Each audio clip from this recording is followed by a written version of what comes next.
Welcome to the 8 in the Box podcast. It is, man, I don't even know what day is it. Is it? It's the end of September. I think it's September 29th. Anyhow, I know it's week 5 of college or week 0, 1. We're in the midst of it, and we have a full menu of games to talk about today. With me, as always, I am Dave Sherapan, the Sportsbook consigliere, at SportsBK Consig on Twitter.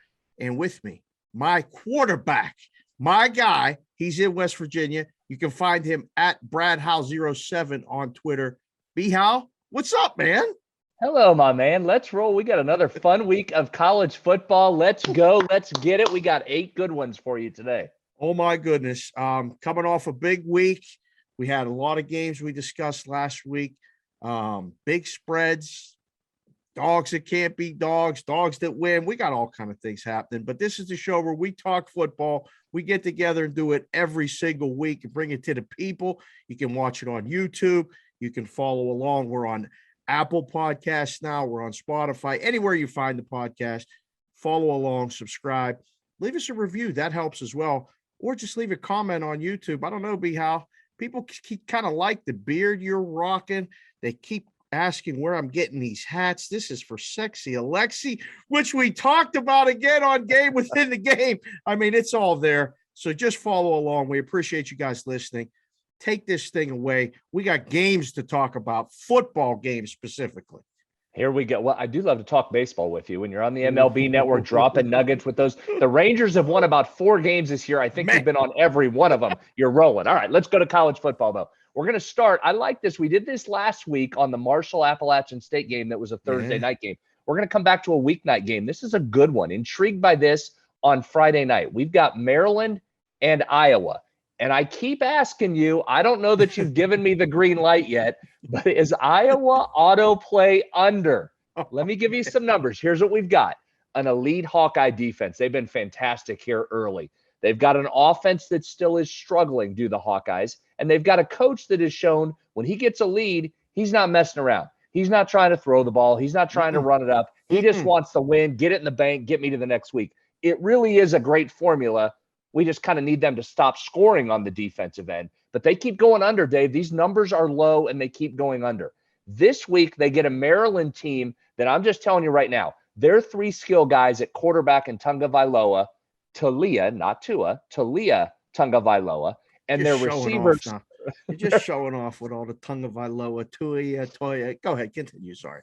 Their receivers, Rakim Jarrett and Deontay Demas, are outstanding. So they've got some skill. How is that front line going to be able to hold up when this Iowa defense comes after them? The numbers on the move a little bit. Opened at 45.5. It has actually ticked up, got to 48.5. You can tell me the latest line settled back around 47.5. Iowa, Maryland. I look more at the under, the total when it comes to Iowa, but you can take the side here if you want to. Iowa 3.5, 4-point favorite. I can't believe it. We're talking about this game. 1, it's a Friday night game, but 2, they're both undefeated. They're both 4-0. This is going to be kind of the theme of the day here with the games here on the menu for 8 in the Box. But Iowa's 4-0, Maryland's 4-0. They're both 3-1 against the number. It's pretty impressive, actually. It's a good start for Maryland. And I think Iowa has looked so good defensively. You're absolutely right. But I think as the book, you finally get to a number where people are like, that's too low. Like that number open, like you said, 45, which may or may not be the right number, but the market didn't agree with it. It's currently 48 in most places. So I think it maybe reached the peak if you saw 48.5. However, in a couple 47.5. So I think that's where it's at. And there's not many key numbers total wise in college football, especially, but 47 is just a key number because of so many different combinations that it can fall. I don't know, B. How. I mean, there's some automatics, and we'll get to them later. I mean, Alabama first half is just an ATM every week. This Iowa under may be it until, like you say all the time, show me. Until we see a team that can actually score on Iowa, it might be a show me, just automatically play the under. But I'll tell you what about Iowa laying a short number on the road? My first thought was, okay, This is one of those Friday night specials. Home dog. All right. Is Maryland actually going to pull this off? Are they going to ruin this season that Iowa has going? I think they're very live to win the game. Yeah, I think they're live too. I watched them up close and personal in their first game, and they were really impressive. I think the question just comes back to this. Iowa's ability to score is just not there. This is simply Tunga Vailoa and those weapons against this Iowa defense. So far, Maryland has protected him, and here's the key. He had some real turnover issues last year, would force the ball into some spots, and was really up and down as a quarterback. 2 elite games, 2 terrible games. He's been nothing but really good this year. Is he due to give some back here against an Iowa defense that knows how to create turnovers? The Iowa coverage grade, according to Pro Football Focus, 3rd best in the country so far. Ooh. So this is a real test here. Let me give you another one. Iowa's defense has not given up more than 24 points in 26 consecutive games.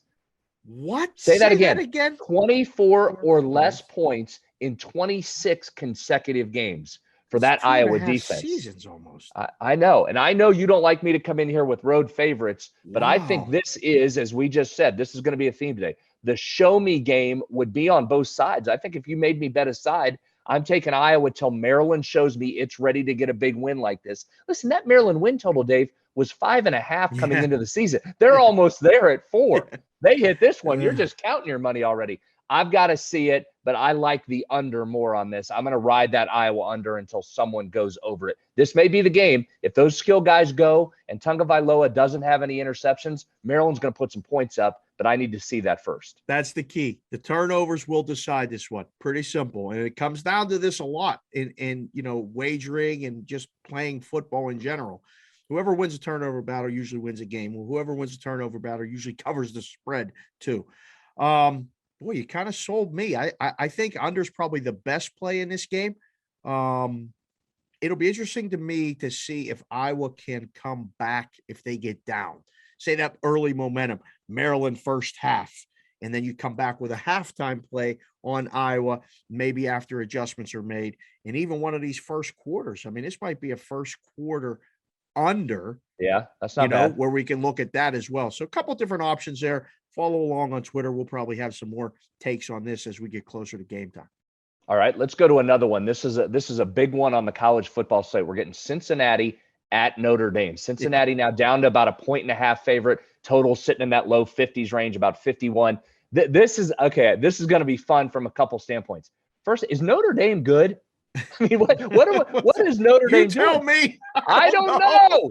I don't know. They're 4-0. They're finding ways to win games. Credit to them. They are, last week they get Wisconsin and score defensive touchdowns. They're getting special teams touchdowns on them. They get the win. So kudos and congratulations to Wisconsin. Now they get, or to Notre Dame, excuse me. Yeah. No congratulations for Wisconsin. We'll get to them. We'll get to them in a few minutes. Wisconsin coming up. Yeah, absolutely.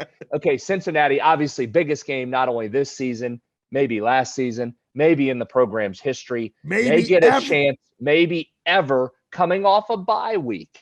So you've got some defense here, Cincinnati. Can they do it with defense? We've heard a lot about them over the last couple of years. Didn't Cincinnati play Indiana last week? I thought Cincinnati played Indiana last week. No, they're off the Boston. They played 2 weeks ago. They got a bye week here, right? They've been sitting for a week? Oh, you like them? You like them? Well, no, this is one of those classic cases of a road team is favored in a situation against a brand. Notre Dame is a brand. And you're sitting at the counter all week and just taking bets on Notre Dame money line. Why are they underdogs? I mean, since he's 3-0, but they're 2-1 against the number. Notre Dame's 4-0 with 2-2 against the spread. They looked super impressive last week. They did. They lit Wisconsin up in that fourth quarter. That game was closer than it looked by the final.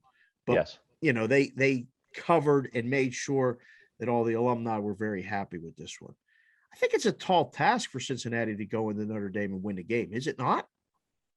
Well, it is from a program defining standpoint. It is from you. It's tough to go into Notre Dame Stadium and walk out of there with a win, but you're trying to decide here, is Notre Dame on one of those fantastic years where you're just finding ways to win, or are they wobbly and ready to get beat against a team that has to be as ready for this game as it's ever been in the history of the program.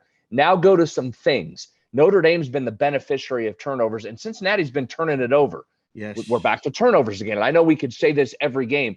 Can Cincinnati get that together? Can they get after Jack Cohen if he plays? He's been dinged up. If Jack Cohen plays, is Cincinnati's defense ready to step up to the challenge and go after this Notre Dame and get what would be a massive win? That's the question. I think, well, I mean, obviously, if Cohen doesn't play, I mean, that's a huge factor in the game. And I think, the lines makers know that it's funny. You make a number on this game and you go, all right, if we put pick, which it probably should be, we're going to get all Cincy money. So we'll float it out under a field goal and see what they do with it. We used to say that all the time in the room. Well, nobody's doing anything with it. It's Wednesday. We're recording this, and nobody's really done anything with it. It's bounced around 1.5, 2, 2.5. That's pretty much consensus line right now. A lot of times, I'm telling you, with a total of 50, 50.5, pretty much across all the boards, I think we're going to see more points in this game than we're expecting. Ooh. I do. I think we're going to see a little bit of a different style game. Wisconsin, I don't know what they showed me last week other than I think their expectations we can temper. Notre Dame, I'm not ready to increase my stock on them, but I'm thinking, man, is this one of those games where the books are saying, go ahead, bet Cincy for all you want. We're going to need Notre Dame. And the bad guys are waiting to hammer this thing, come kick, and close at pick. I think that's probably what's going to happen. All right, let me give you one other defensive stat here you might be interested in. Cincinnati, you hear so much about the defense. They're not generating a ton of sacks so far, but how about this number? Against Indiana, you just referenced, and that was 2 weeks ago, not last week, so they're off this week. They generated and were credited with 32 pressures on the quarterback. 32, did you say? 32 pressures on the quarterback. Did anybody block? What is that? So they're not getting home. Now, Wisconsin got home on Notre Dame last week.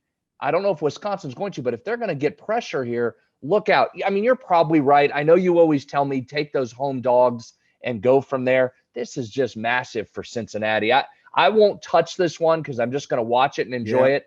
I might lean Cincinnati, though. This might be one of those Notre Dame. Show me again if you can beat another good team. This is the biggest game for Cincinnati. Go get it.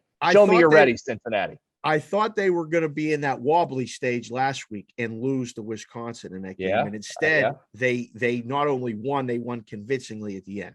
Yeah, fair. I want to say the same thing happens here. And I'm rooting for Cincinnati because I just need to end this Notre Dame possibly getting into the playoff nonsense. Now, the sooner we can do that for all the Notre Dame haters, the better. So I'm rooting for Cincinnati. But again, this is a hard game to bet. And I think maybe we'll get a better indication later in the week. Okay. Speaking of Wisconsin, which we just talked a lot about, let's just stay right here and go to Wisconsin.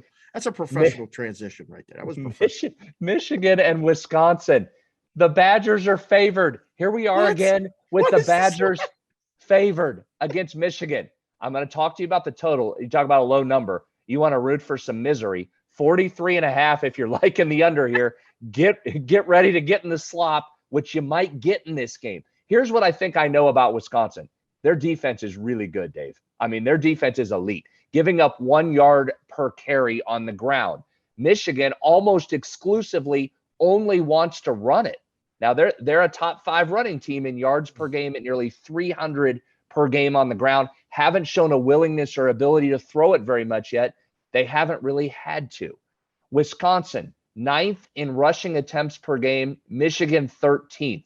Where are we on the side? And you've got to look under first, don't you, even though this is a really low number? I mean, this is a Houdini trick, right? This is a magic trick, this line. How in the hell is Wisconsin favored? You just don't understand it at all. And again, odds makers don't know everything. Books don't know anything. They put up a number and see where the bets go. Well, I'm telling you, I saw enough of Wisconsin back in week 1 against Penn State, the game against Notre Dame.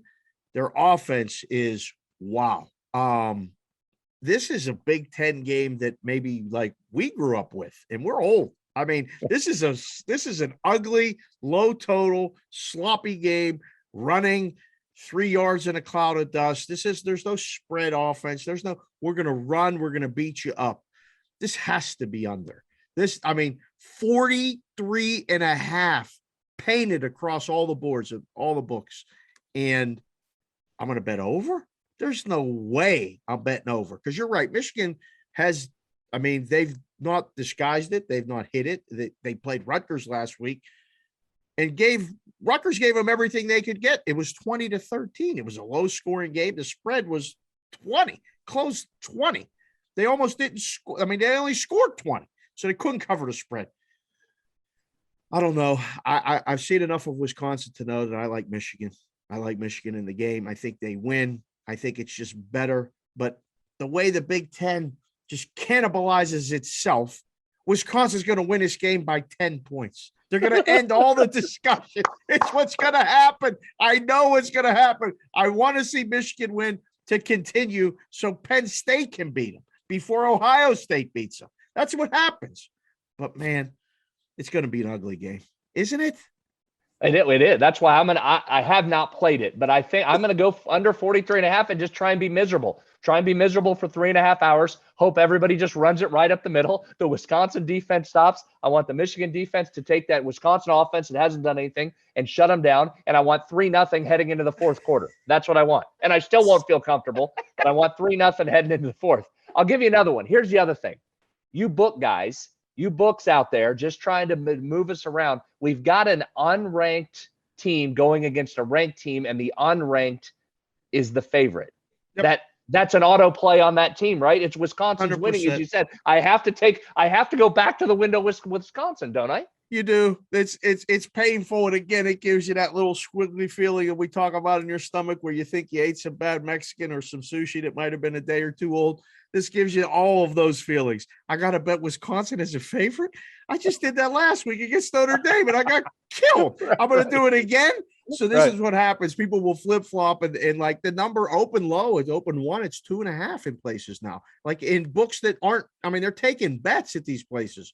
So I don't know if the bad guys are setting this thing up to come back on Michigan, but man, I seen it too many times. Wisconsin's probably going to win this game. All right, let's move to the SEC now. This will be a fun one. Talk about another team that's surprising. Ooh. Arkansas and Georgia here. How about Arkansas out of the gate? So their win total, they were 6 for a total on the win total. They're already at 4. They might get there. Arkansas was very good last week again against A&M, and I know A&M had its backup quarterback. We talked about that game. Arkansas, again, has played a difficult schedule with the Texas and the A&M. They've got wins over both of those. All right, there's a different animal potentially here in Georgia. I keep being driven back to these totals again, Dave. This one's sitting 48.5 for the total. The side's big, 18.5 for Georgia here. Ooh. You know you're getting an elite defense in Georgia. Now, listen, their schedule has not been a murderer's row. They got Clemson in the opener, but Clemson's offense has turned out to not be all that good. Not to be good at all. Like, let's just call that for what it is. Struggling is a kind way to say they're terrible. But go ahead, sir. UAB, South Carolina, and Vandy have been the other games for Georgia. So, again, I'm willing to look kind of past the schedule there and say, listen, I feel like Georgia's defense is going to be elite too. But Arkansas's defense has been tremendous so far this season, giving up 14.5 points a game. Can they put some pressure on JT Daniels there and see if Georgia can respond offensively? Side's a big number. The side's almost telling you got to go Arkansas and tell Georgia, if you can go in and win by 3 touchdowns, congratulations. But the number, the under, maybe are we going all under? Is this just an under podcast? Change the name of the podcast. This is definitely. We just go unders all the time. Cash considerations, which we're also recording tonight. We call that we're an over show. Here we keep it tight, quick. We're almost, the show has become an under show. I'm pretty impressed actually, because it used to be just a chalk and an over guy, and now you're really diving in and looking at these defensive metrics and looking at numbers. And this one screams under to me. This just screams under. 19 and 48. Okay. We didn't even allow in the book you to be able to parlay a game where the side and the total were not 3 times the amount. So if the spread is 20 and the total is not 60, we didn't even turn parlays on side to total because they're correlated. So if you're thinking under, the correlation is the dog. And listen, we said it last week right here on the show that Arkansas was going to win that game. We were a little bit confused as to where the game was because Arkansas was on the bottom, but it turned out it was in Jerry's world. And we had some listeners chime in and tell us that, which we appreciate as well as our esteemed producer, Dan Newbert at Newbie Talks on Twitter. You need to follow him as well. But man, this is a game. Both teams, again, 4-0, straight up. Arkansas is 4-0 against the number, B-How. Yeah. Georgia's 3-1 against the number. Again, kind of a crap schedule other than that Clemson game, which again, now the ACC is wide open because Clemson lost to NC State last week. My first thought is, yes, you got to take the points. But my first thought last week with Tennessee, Florida was in the SEC. You got to take the points. It's a rivalry game. You got to blah, blah, blah, blah, blah. Does Arkansas have enough offensively to cover this spread? I don't think Arkansas is going to beat Georgia. I don't. But can they keep it close? Absolutely. Would it shock the world, B-How, if Arkansas won this game? Yes. Okay. Yes. Yeah, because the narrative is starting to get out there that you have Georgia and then you probably have Alabama, and then after that it's wide open. So yeah, I think this would be shocking. And remember, Arkansas quarterback KJ Jefferson, he's a little bit dinged up as well. That's also what leads me maybe away from that side a little bit and more towards the under if they're going to have trouble generating offense, and then you're going to force Georgia to pick up most of those points. That's why I kind of lean total here if I'm doing anything in this one. This sounds like, now talking it through, as good as the Alabama first half side is, maybe Georgia first half under might be a play. The total in this game, first half under, because if Arkansas's got a dinged up quarterback, they're probably going to try to not play conservatively, but I mean, listen, their offense isn't.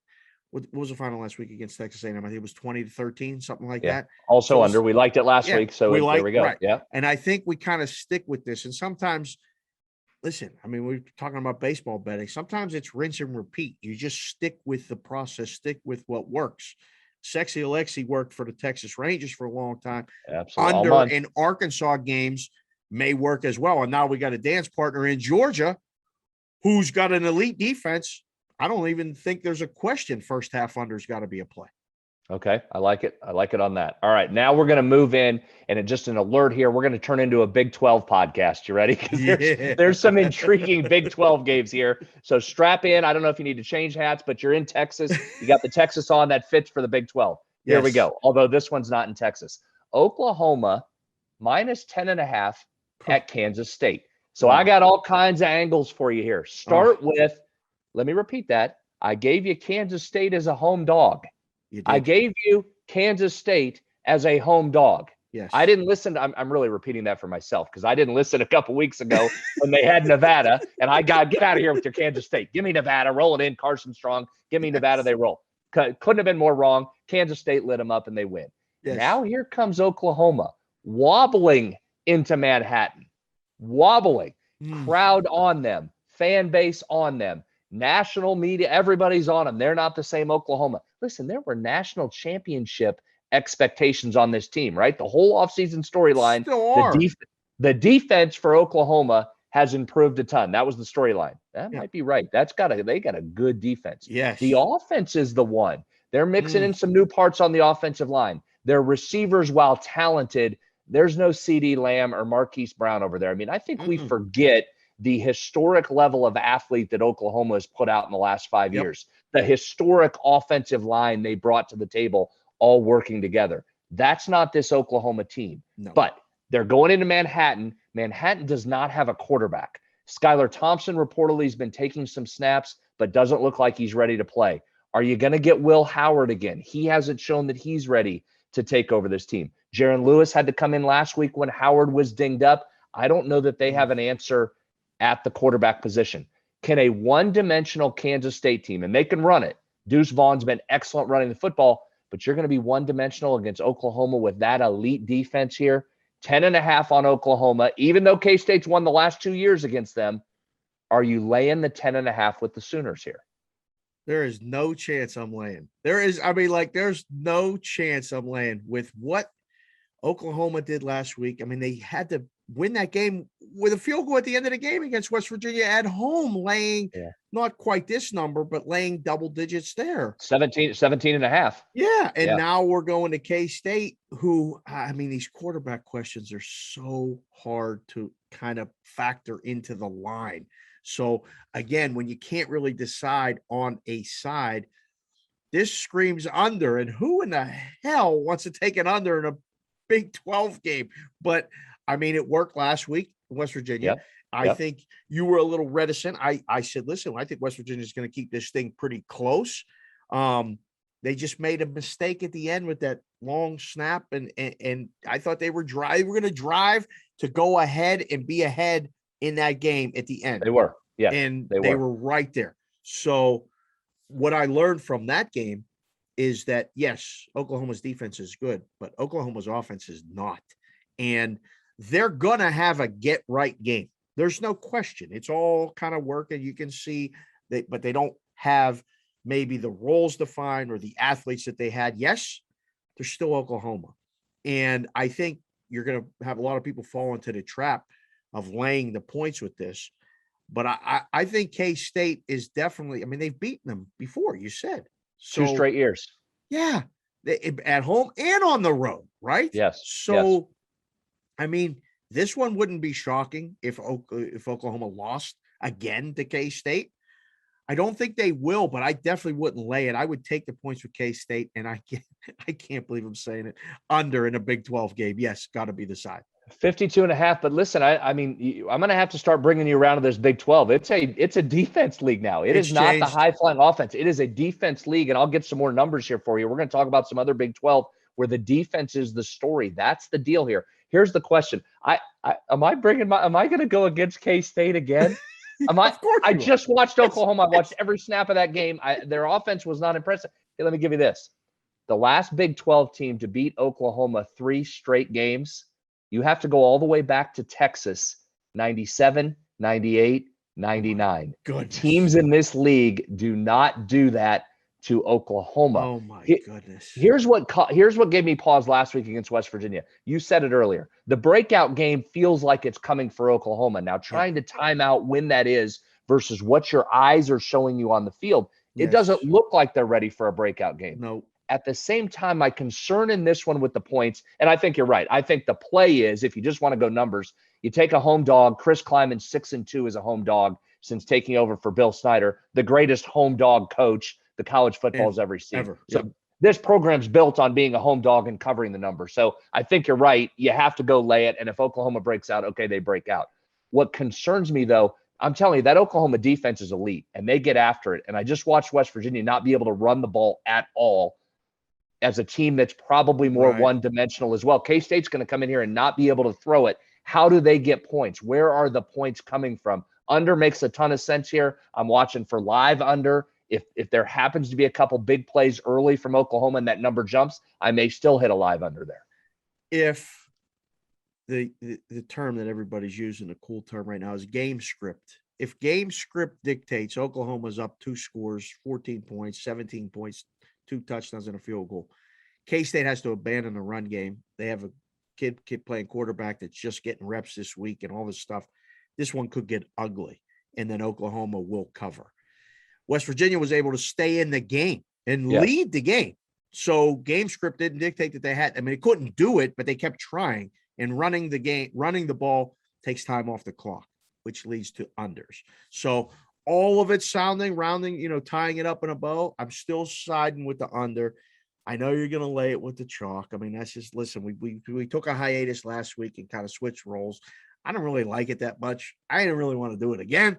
I'm taking a home dog here and see what happens. I think you have to. I think you're right on that. I am going to play the under. Now, listen, last week I was watching that game every play. I got a live under still at 36.5 late in that game, and that hit. So the script, you mentioned game script, it's there. Kansas State's game plan's right there. Just go look what West Virginia did. Yep. West Virginia had 3 possessions in the second half. Let me say it again. It's unbelievable. I heard they ran like 20 plays, like the 20 possessions plays or something. That's unbelievable. Oklahoma only had 4 possessions. Oklahoma ran 30 of its 64 plays in the final 2 possessions of that game. Unreal. So the script is there. I mean, if you can play the defense now, Kansas State's going to have to play defense like West Virginia did because they've got a pretty good defense. But there you go. Okay, I'm looking total on that one. I'll keep an eye on that. All right, stay in the Big 12. The surprise in the Big 12 last week, Baylor goes to Oklahoma State this week. 3.5-point favorite for the Cowboys. Total sitting right around 50, 49.5. Baylor out to a hot start. They take down Iowa State at home. The darlings of the offseason, Iowa State. Baylor gets them. And Baylor has looked really impressive, Dave. Now, their schedule hasn't been great. Texas State, Texas Southern, Kansas, but then they jump up and get a big boy win against Iowa State. Their defense is playing well. Jerry Bohannon at quarterback has been very efficient. And Treston Ebner and Abram Smith have been awesome offensively running the football. And Ebner is a talented return guy, punt and kickoffs. So they got some explosive guys. As long as Bohannon takes care of the ball, he's about 80% completion rate on the underneath stuff. They're going to have to do that. You've got a chance here against Oklahoma State, what's Oklahoma State doing? What are they? Defensively, they're pretty good again. Spencer Sanders at quarterback's been up and down. He's some high-risk throws. He forces it in, had some turnover issues, but last week he was great, threw for over 300 yards. They're running the ball extremely well. Jalen Warren's taken over for Chuba Hubbard. He's running the ball. You go first, and then I'll tell you what I think. Baylor, Oklahoma State. Well, this isn't fair because I don't know what to make of Oklahoma State at all. All I know is the line is either 3.5 or 4. And again, you're making a very good case for the Big 12 being a defensive league. The total is 47.5. I just clicked it to hit refresh. So it's ticked down. It's ticked down from the opener. Yeah. This gotta be an under. And listen, I fell for the Iowa State thing last week again. I said, oh, this is the game they win. They're good. They were here at UNLV, destroyed them. Had a hiccup against Iowa, but Iowa has an elite defense. I'm not buying any of it. I think I would actually sidewise, I'd flip a coin, to be perfectly honest. I don't know. But 47.5 with the first move coming under, I think if you could get under 47.5, you still got to go under until this thing gets below 47. Now you go. I don't know that I'd argue with you. 22nd in the country is Oklahoma State in opponent yard per play. Baylor's 27. So 2 top 30 teams in yards per play. Again, I know I gave you the schedule there for Baylor. Oklahoma State's schedule hasn't been great. But these two teams, if I look at them just macro level, outside in, defensively, I feel better about each of them. I still have questions offensively, even though Baylor has looked better. I think that's what you got to do. I think you got to look under here. If I was taking a side, I would take Oklahoma State at home. I would have rather had it on the money line or somewhere else instead of laying 3.5 or 4. But it could be potentially a letdown spot for Baylor. That's a big win for them getting Iowa State at home. Now you've got to travel to Stillwater. If Spencer Sanders takes care of it, I think I like Oklahoma State in this, but I'm eyeing the total like you just said. Makes sense. I'll buy it. And again, for me, like just the initial thought is like, well, I got to dive a little bit deeper into this, and you just did for me. I wouldn't be surprised to see either team win, but I would be surprised to see either team win by double digits. I don't think this is going to be a blowout. I think it's going to be a close game. All right, final game in the Big 12. Let's stay with Texas Tech and West Virginia that we just mentioned earlier. This line, home country roads. Go ahead. Sorry, that was very well done. Very well done by you. This line surprised me a little bit. 7. What is this line? West Virginia's favored by 7. Its offense can't get going. Defense showed itself that it might be really good again. It was last year one of the top defenses in the country. It was against Oklahoma. It was against Maryland after the first couple of drives. It was against Virginia Tech late when it needed a defensive stop. So this is a defensive-driven Mountaineer team going against Texas Tech that I'm not sure they even go to defensive meetings. I'm not sure they put on defensive film. They are really struggling defensively. And that's not just because they gave up 70 to Texas. This team struggles defensively, but the offense is doing some nice things. Tyler Shuck, their starting quarterback, the Oregon transfer, is out. Broken collarbone. He went out last week. But never fear, Red Raider fans, Henry Colombi coming in. That's right, Henry Colombi. Who came to Texas Tech from Utah State, got his first start as a Red Raider last year against West Virginia and got the win against them.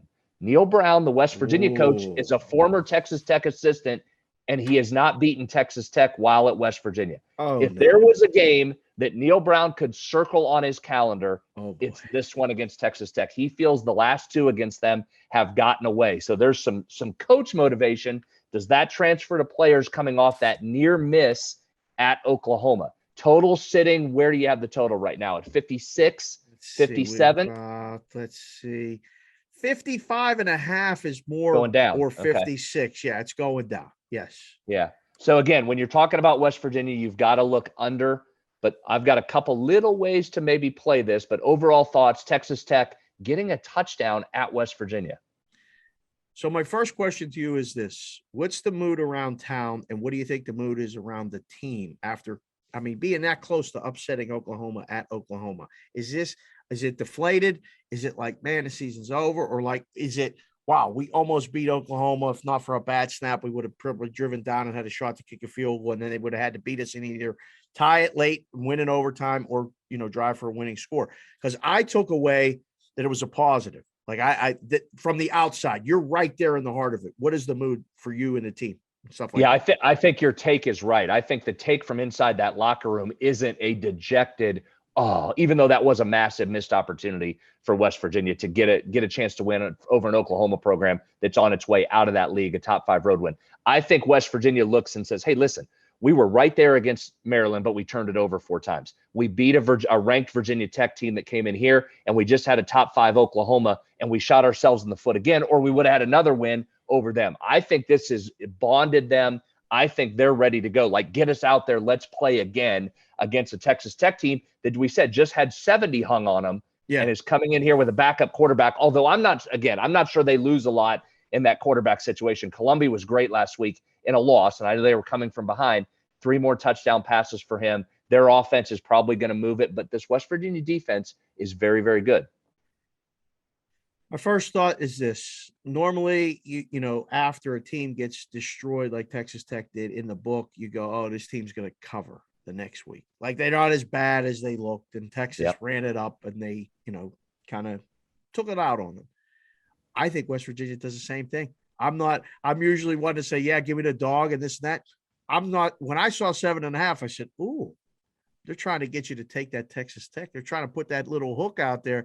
Know what? We're winning this thing by double digits. That's what I'm thinking. Just looking at the number. And again, I ain't seen one play at Texas Tech, but a lot of times that's better. I'm just looking at the numbers. Numbers are telling me, and I always say this, the line tells a story. The story that this one's telling me is West Virginia wins and covers this game by double digits. Texas Tech struggles to score offensively again against a pretty good defense in West Virginia. And, it may take a little while to get out ahead of them, but once they do, and they can pin their ears back and go after Texas Tech, we get a couple turnovers, and before you know it, you cover the teaser as well. Okay, that's an interesting way to look at that from what the number's telling you, because I think if you're not taking that approach, you look at that and say, I don't know that West Virginia's offense is in a position where it can cover more than a touchdown, but I understand what you're saying there from a line, and that makes a lot of sense. Let me give you one last thing on this game, and we'll move to our highest total of the week. Keep an eye on what the number is for the second half under a second half team total. West Virginia has only scored 9 second half points in its 3 FBS games this season. Wow. 3 in each of them. It is a team that is not scoring in the second half, even going back to last year. So that's where I say I like the full game under until this shows me it can be a shootout again. I know that gets scary with a Texas Tech defense there, but if that second half number's in range, you might want to keep an eye on your book and look at second half number. West Virginia's not scoring a lot in the second half. That's pretty strong. That's only 9 points. That's in 3 games. A little bit on adjustments. That's not good. I don't like that. We better have a halftime lead of 7 or more. If we're going to lay 7.5 points, I hope we're leading by 10 at halftime, because now I'm like, oh, that might be a buyback opportunity on Texas Tech. You're going to have to text me on Saturday about that one. Play both ways there. All right. Speaking of not scoring, that's not what this next game is about. That is not what we're doing here. No. Although, there it is. Good job, Newbie. There it is, Newbie. Highest total of the week. Now, if you're watching this and you've been watching every week, I think it's an auto play on the under. Regardless of what we're about to say to you, when we give you the highest total of the week, it's going under. Last week, Boise State, Utah State, 69. We said, be careful. This is a weird body clock game thanks to television and television money. They played this game at what, 9, 10 o'clock? I don't know if it was Mountain Time Zone, West Coast Time Zone. Even know. I don't know what it was, but it was a weird body clock game. 27-3, Boise wins that. That thing goes way under that. All right. Now we've got Ole Miss, Alabama. These teams last year combined for 111 points. The number, you can tell me where we're at currently as we record this on a Wednesday, has ticked up to 80. It's hit 80. Am I taking an over on an 80? I mean, I can give you analytics, numbers. We can go into Matt Corral, the early leader for Heisman. Bryce Young's been very good. 80? Are we doing over 80? What are we doing here? Ole Miss, Alabama total.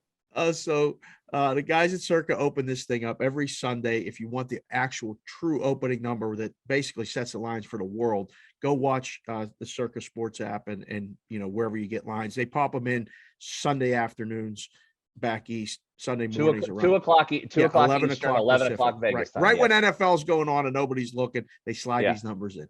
Opened at 80. Well, initially, bad guys said, you got to be kidding. This can't be right. Bet it under. It got down to 77. You know what it is today? 80. It's going back up. And this would be one of those games. And if I'm in the room with the boys, they're like, Sheriff, what do you make the total? 100. 100. What are you talking about? Who's stopping who in this game? You got to bet over. This is like, listen, you get a speeding ticket if you drive 80. You get a winning ticket if you bet over 80. Okay. I mean, I ain't betting under in this game. Wait, is this a Big 12 game? No, they play defense in the Big 12. They ain't playing defense in this game. It's back and forth. It's a lot of scoring. I think Ole Miss is going to play fast, right? You always talk about pace, and they're going to play fast. They're not disguising it. We're coming in. We got to get 50 to beat you. I think that's the approach all week. We got to get 50 to beat Alabama. That's the only way you're beating this team. Well, you know what Alabama's going to do? The same damn thing. I think you'll see an in-game total of triple digits during this game. You will see a total probably of close to 100. Like last year, you said 111. I believe I saw an in-game total at one point of 103 in this game last year. I think you see the same thing. I always say under. I always lean under. I ain't saying under at all. This thing feels like it's flying over Alabama first half. I think this might be the one that could catch them of the 12 games they're going to play. I told you before the season, 9-3 or better. This might be one of the threes, only because if Mississippi has the ball before the half, they're going to score and get it closer. Could they be leading at half? I don't think so, but possible. So over. Over. Are you going to tell me under? I mean, you're an under guy now. Are you going to tell me under this game? I see that. You got to have a stomach to do that. All right, let's do this. No, I have not fired on this yet. And you're right. Last week, I got a little nervous about our first half Alabama ATM. That was a big number, 29. So I just went ahead and took them first quarter, cashed that easy. So kind of the same thing, still rolls. All right, walk me through real quick. And this might be an over show, even though we've been talking under. We're getting close. Real quick, give me what I'm looking for live in-game overs or unders in this one, because this is one that's right in your wheelhouse. You love to do this. Two potentially high-scoring teams, but already a high total. What am I watching early here to try and play both sides? So I think if you get scores on both possessions, this thing's actually going to jump to 90. Like if you get a score and a score, even if it's a field goal and a touchdown, but I don't think anybody's going to be looking to kick field goals in this game. But ideally, if you get score with, 8 minutes left in the first quarter, the quick adjustment's going to come. If you get no score or only one, this thing's going to go back to like 70. There's going to be a lot. This thing's going to be very volatile. So we can get a big range here, you think, in this game? This is one where there's a giant middle. I think you're going to be able to get a range of whatever you want. If you're thinking under, bet the pregame under, and if the game script plays under, you'll be able to get, better numbers. If you think over, play it over. And if game script dictates that it's going to go over, yes. The catch is if it goes opposite of the way you're thinking. So you can wait. You don't even have to play it pregame, and you can play this thing 6, 7, 10 times. And again, the amount of money you're playing doesn't matter. We talk about that all the time. If it's $5, just play $5 under, over, under, and then I think you'll be able to get be how probably close to a 20-point range if there's scoring or if there's not scoring. Now, if there's just one score and then it sits and then there's another score, the number's not going to, it's going to get back to this original number pretty quick. But if you have one way or the other, 14-14, 21-17, halfway through the second quarter, and it's on that over pace, you'll be able to go under 90 something. If you have it 10-7, 13-7, something like that, you'll be able to go 70, that quick. You'll have a 20-point range, whatever you want, as the game plays out. All right. Great advice. And there it is. There's our 8 games for the week. Thank you for watching this video. If you liked it, click on another video right here on the screen. And if you really liked it, consider subscribing below. Thanks for watching. We'll see you again soon.